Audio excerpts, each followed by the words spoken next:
साम्राज्य न्यूज, सामान्यांचा असामान्य आवाज।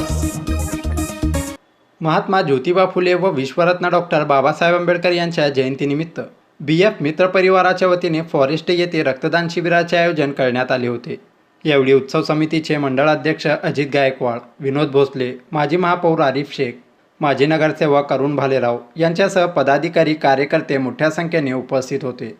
BF मित्र परिवाराच्या वतीनं डॉक्टर बाबासाहेब आंबेडकर यांच्या 131व्या जयंतीनिमित्त व महात्मा फुले यांच्या जयंतीनिमित्त BF मित्र परिवाराच्या वतीनं रक्तदान आयोजित केलं आहे। या कार्यक्रमाला उपस्थित असलेले आंबेडकर चळवळीतील ज्येष्ठ नेते सुभाषजी काका बनसोडे, या प्रभागाचे नगरसेवक विनोदजी भोसले साहेब, माजी महापौर आरिफजी शेख साहेब, राज सलगन साहेब, त्यानंतर सूरज गायकवाड, विश्वासभाऊ नागटिळक साहेब, त्यानंतर या BF मित्र परिवाराचे आमचे भैया कांबळे व त्यांचे सर्व कार्यकर्त्यांनी आज डॉक्टर बाबासाहेब आंबेडकर जयंतीचे व महात्मा फुलेच्या जयंतीचे औचित्य साधून जो रक्तदान शिबिराचा कार्यक्रम आयोजित केला आहे।